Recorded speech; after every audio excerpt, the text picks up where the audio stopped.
అందరికీ praise lord. దేవుని నామానికి స్తోత్రం. ప్రభు మనందరినీ ఈరోజు సజీవుల లెక్కలో ఉంచి ఉన్నందుకు ఆ దేవాతి దేవునికి స్తోత్రాలు చెల్లిస్తూ ఉంటున్నాం. అయితే ఈరోజు ప్రభు మనకు కొసగుతున్న వాగ్దానము యెషయా 30:19, ఐజయా 30:19. ఆయన నీ మొరవిని నిశ్చయముగా నిన్ను కరుణించును. ఆమెన్.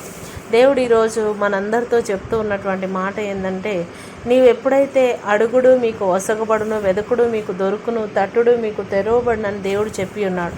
అయితే ఎప్పుడైతే మనం ప్రభు పాదాల యొద్దకు వెళ్ళి, ప్రభువా ఇదిగో నా అవసరత ఇది, నా ఇబ్బంది ఇది, నా ఇరుకు ఇది, నా అనారోగ్యం ఇది అని ప్రభు యొక్క పాదాల దగ్గరికి వెళ్ళి మనం మొర్రపెట్టినప్పుడు దేవుడు మన మొర్రను ఆలకించి మనపై కనికరిస్తానని దేవుడు చెప్తూ ఉన్నాడు.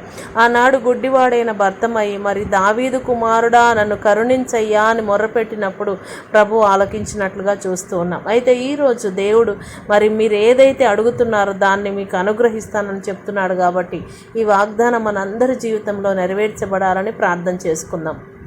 స్తోత్రము నాయన, పరిశుద్ధుడా నీకు వందనాలు నాయన. అయ్యా నువ్వు గొప్ప దేవుడు, ఆశ్చర్యకరుడు, నమ్మదగిన వాడు నాయన. నువ్వు ఇచ్చిన ఈ వాగ్దానం మా అందరి జీవితంలో నెరవేర్చమని ప్రభా అడిగిన ప్రతి ఒక్కరికి కూడా నాయన వారి మొరను ఆలకించి నీ నామమును గణపరుచుకోమని యేసు నామములో ప్రార్థిస్తూ ఉన్నాము తండ్రి. ఆమెన్. అందరికీ ప్రైజ్ లార్డ్. దేవుని నామానికి స్తోత్రం కలుగును గాక. ఆమెన్.